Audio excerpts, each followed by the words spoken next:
No one expected that the last words Michael Jackson ever spoke to his brother would not be a warm goodbye, but a quiet warning.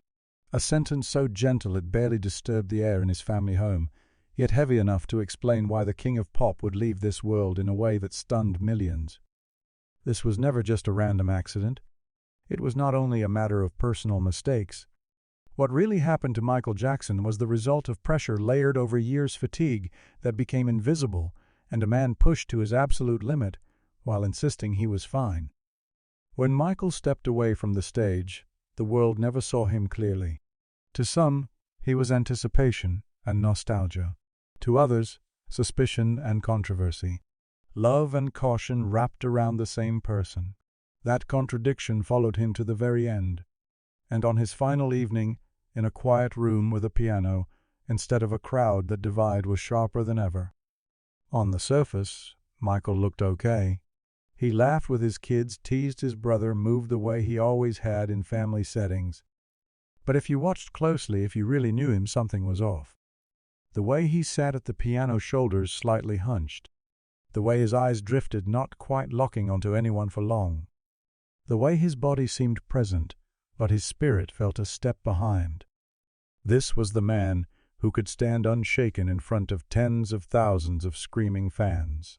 Yet here in his own space, surrounded by the people who loved him most, he radiated a fragile calm that didn't match the legend the world thought they knew.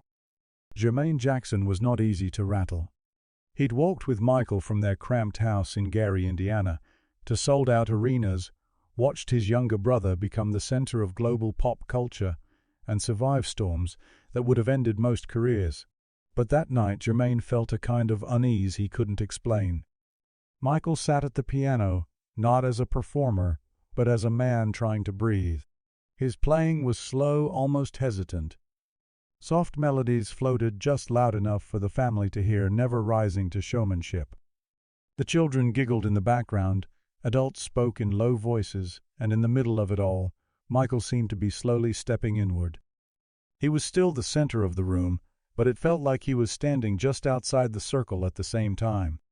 Then, without ceremony, he looked up and said it. "I just want to give them the best of me." He didn't raise his voice. He didn't make a speech. The words just slipped out almost like an afterthought. But Jermaine stopped. There was a weight in that simple line, an exhaustion that doesn't come from one hard week, but from a lifetime of being required to be perfect. It sounded like something a man says when he has already given more than he should and still believes it's not enough. Michael didn't say the world or the fans. He chose a smaller, softer word "them." In that one syllable, everyone in the room could hear something different. For Jermaine, "them" meant the children running around the living room, the crowds who still expected miracles from a tired body, and a society that had learned to treat Michael Jackson less like a person and more like a symbol. As a black artist who had kicked down doors the industry never intended to open for someone like him, Michael knew better than anyone what it meant to be dissected, doubted and measured against impossible standards. He rarely complained out loud, but that reality was stamped into how he moved, how he worked, how he kept going when most people would have stopped. And that night he did not talk about pain. He didn't rant about pressure or injustice. He didn't ask for a break. That silence was exactly what made Jermaine uneasy. Because the ones who carry the heaviest loads are often not the ones who shout the loudest. They are the ones who keep smiling, keep joking, keep playing soft melodies, while everything inside them is fraying. Jermaine remembers one detail that almost no one else noticed. At one point, Michael's fingers paused on the keys a little too long. Just a few seconds, but enough for Jermaine to see that his brother's hands were trembling just slightly. Michael quickly masked it with a familiar move. He smiled, turned toward one of his kids, made a light joke, and the moment evaporated. That had always been his way: cover exhaustion with tenderness, wrap pressure in music, make concern disappear behind a joke before anyone can name it. Jermaine saw it. And the thing that would haunt him later was not that he missed the sign, it was that he saw it and stayed quiet. In the Jackson family, Michael had always been the one who carried the most weight. The one expected to hold it together, the one who wasn't allowed to be weak for long. Even when he was the biggest star on the planet, he still felt like he had something to prove. That evening, talk naturally drifted to the future. To this, is it the massive concert series that was meant to be Michael's triumphant return? He spoke about it with a strange mix of excitement and fatigue. To the family it sounded like another project, another challenge he'd overcome. To Michael it sounded more like a final offering. He described the shows as a gift he wanted to give his audience, something that would make everything right again. No one argued. They were used to Michael putting everyone else first. But if you listened between the words, there was a quiet urgency there, as if he knew the clock was running faster than anyone wanted to admit. Later, someone close would recall seeing Michael and Jermaine step out to a balcony, the wind moving gently, city lights scattered below them. Michael's voice dropped lower as he spoke privately. "I just want to make this right," he supposedly said. There is no recording of that moment. No hard proof. Only second-hand memory. But if that line is accurate, it adds another layer to the picture. Michael wasn't charging into the future with unshakable confidence. He was moving forward, carrying a need to fix, to complete, to redeem one more time. To the world, Michael Jackson was destiny fulfilled, the chosen one, the barrier breaker, the black artist who rose from nothing to become the face of pop. But very few stopped to ask about the price of that climb. The industry he entered was never gentle. The scrutiny was harsher for someone like him.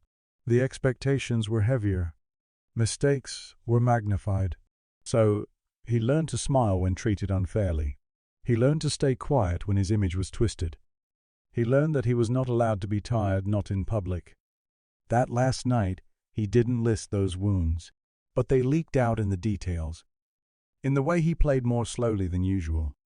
In the way his gaze lingered on his children, as if memorizing them. In the way he said "the best of me," as though that best was something he had been pouring out for so long there might not be much left. When the evening finally wound down, nothing dramatic happened. No one hugged Michael unusually tight. No one asked an extra question. The room dissolved like any other family gathering. As Jermaine walked away, he turned once more. Michael was still by the piano, bathed in soft gold light.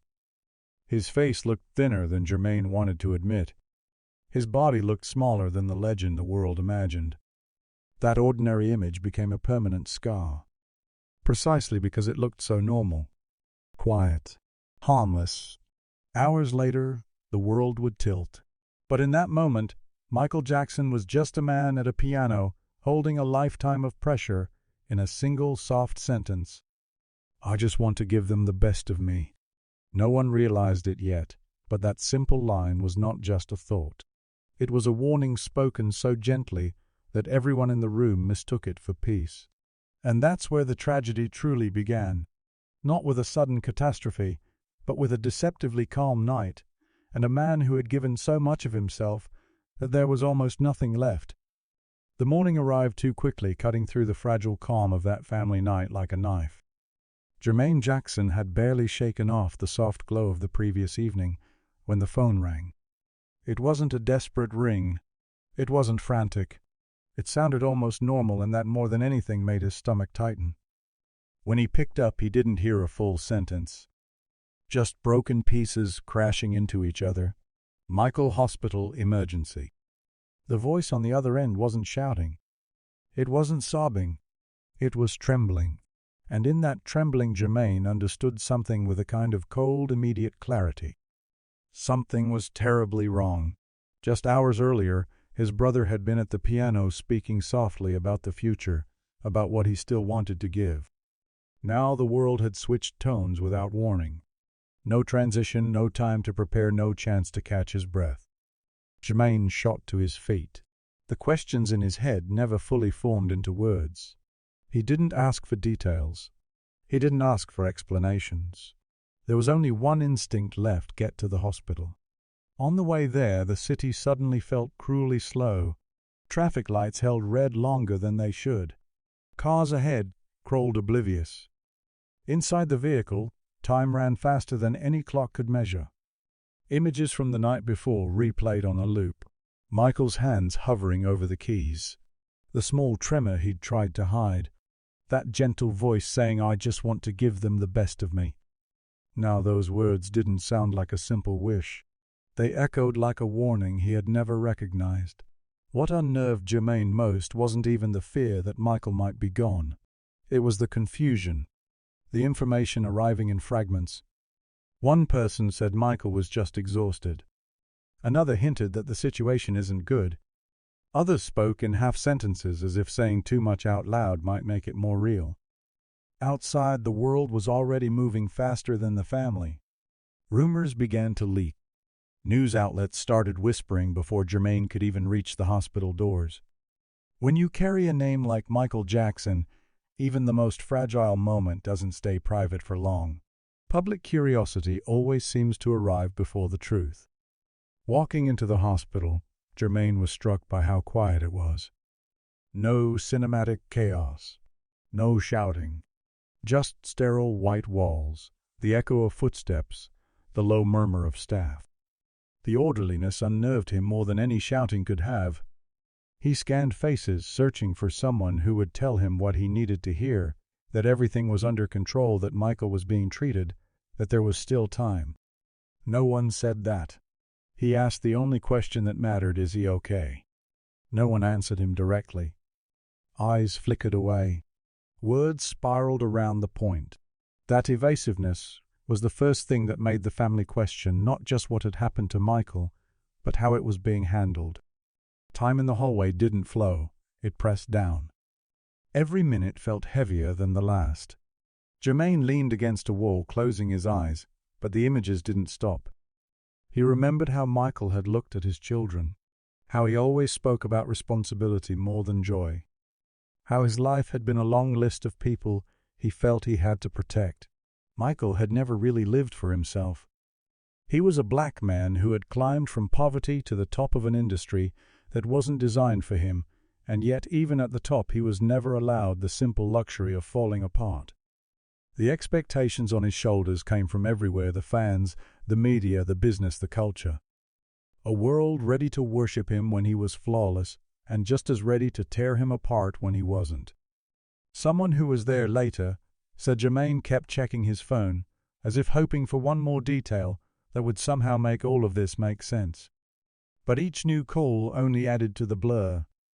Contradictions, half answers, no clear picture. That lack of clarity would later feed questions about what really happened, about what was missed, what was overlooked, and who, if anyone, should have done more. But in that moment, Jermaine wasn't thinking about blame or investigations. He was thinking about one thing: his brother was somewhere behind a door he couldn't walk through. When that door finally closed again, when they told him he could go in, it felt like a line being drawn across his life. Before a brother who always believed Michael could survive anything. After a man forced to accept that no one can carry that much weight forever. Jermaine stepped through slower than usual, as if his body knew what his mind refused to accept. Michael lay there. Not the Michael of the stage, not the tireless performer rehearsing until dawn, but a small, very still Michael. The body that had once held the rhythm of an entire generation now lay so quiet that the air around him felt frozen. Jermaine didn't cry immediately. People around him would later be surprised by that. Even he couldn't fully explain it. His mind hadn't caught up to his heart yet. This was a moment too big for any instinct to process in real time. He moved closer, searching for any sign: a twitch, a breath, a crease of the brow. Something to prove this was all a mistake. There was nothing. When he finally reached out and touched Michael's hand, the sensation stopped him cold. Later, when he described it, his voice dropped. "I touched his hand," he said. "It was so cold. That cold wasn't superficial. It didn't just sit on the skin. It ran straight up through Jermaine's arm and into his chest, knocking the air out of him." In that instant, all the titles disappeared. There was no king of pop, no icon. Just two brothers and a loss no one could reverse. He held Michael's hand longer than necessary, as if letting go would make the moment official, as if release meant admission that his brother was truly gone. In his mind, one sentence replayed louder now than it had sounded the night before. I just want to give them the best of me. It no longer sounded like generosity. It sounded like confession. It was the truth of a man who had crossed his own limits, long ago, still trying to pour from an empty well. A warning hidden inside a beautiful phrase. People began drifting into the room, relatives' familiar faces, trembling hands pressed to faces, trying not to break. But Germain barely registered them. For him, the world had shrunk to one bed, one hand, one voice that would never speak again. Someone would later say they heard Germain whisper something so softly that no one could quite make out the words. The room felt too heavy to carry sound. It looked like an apology for not stopping him, for believing Michael would always be okay, for letting his brother carry a weight that should have been shared.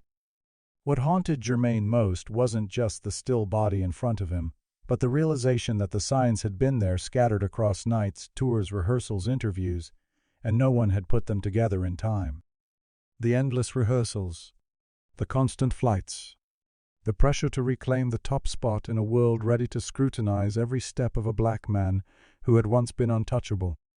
Michael had spent years in a state of constant proving he still had it, proving he wasn't the caricature others tried to turn him into, proving that the crown still fit, even when it weighed more than he could bear. In that drive to prove, somewhere along the line, he stopped protecting himself.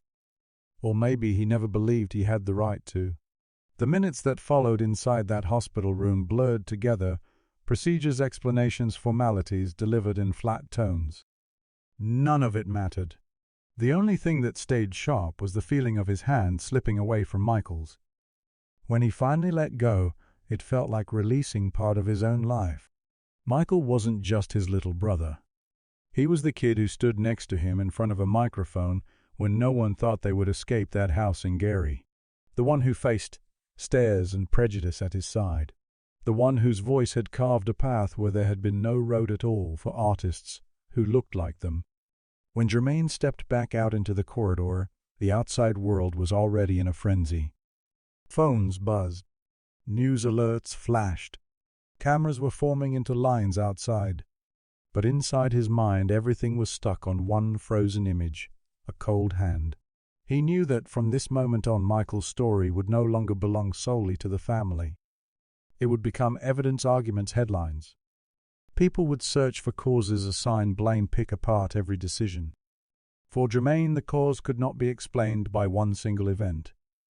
It lived in the long process, the years of expectation, judgment, and isolation that had worn his brother down piece by piece. Standing there in that hallway, he finally understood what those last words really meant. Michael didn't just want to give the best. He was telling them he had almost nothing left. The warning hadn't come as a breakdown or a plea for help. It had come wrapped in humility, in a sentence that sounded positive, selfless, almost inspirational. By the time anyone realized it was a cry from the edge, it was already too late. After that day, time never felt the same for Germain. It didn't flow, it dripped. Every second felt too loud and too quiet at once. He watched the world keep turning. The sun still rose. Traffic still moved. People still laughed outside hospital walls. The universe doesn't pause for one family's grief, not even when that family is the Jacksons. Later, when Germain replayed that last evening in his head, certain small details refused to fade. The way Michael stood up from the piano, slower than usual, using the instrument for balance for a split second. No one commented. Everyone thought he's just tired. That was the most terrifying part, how normal his exhaustion looked. Because when being worn out becomes acceptable, when being pushed to the limit is treated as routine, the danger line disappears. There were other details. Michael barely touched his food that night. He talked, he played, he listened carefully, but his plate stayed almost full. No one pressed him. Skipping meals had become part of his rhythm. Work first, music first, responsibility first. The body always last. When someone treats themselves like a tool for too long, the damage doesn't announce itself with one dramatic moment. It creeps in quietly. Germain remembered how Michael's eyes stayed on his children a little longer than normal, as if trying to memorize their faces. He offered them small, practical instructions: eat properly, listen to the adults, love each other. On the surface, it sounded like any father's reminders. Afterward, those words felt like a careful attempt to arrange the world, just in case he wasn't there to manage it. Maybe Michael didn't know what would happen, but somewhere in him, he may have felt how thin the line had become. The tragedy of this story doesn't live in one explosive moment. It lives in the series of quiet signals that everyone mistook for just how he is. He didn't say, "I'm not okay." He said, "I want to give them the best." Between those two sentences lies a distance that no one bridged in time. Over the years, people would argue over documents, testimony, timelines. They'd dissect medical files and reconstruct the final hours. But whenever Germain tried to understand the truth, his mind always went back to that evening, to the tiny things. A trembling hand, a distant gaze, a man who had stopped taking care of himself, and a single gentle sentence that carried a lifetime of pressure. Michael Jackson did not vanish in a single instant. He was worn down in silence, not because no one loved him, but because he had been loved in a way that left no room for him to be weak. In the end, those last words to his brother were not a farewell. They were a warning, not about a plot, not about a single night, but about what happens when a human being spends too long trying to be more than human. A warning spoken so softly that the world didn't hear it until after he was gone. If you know someone whose life or personality mirrors this story, share their name in the comments.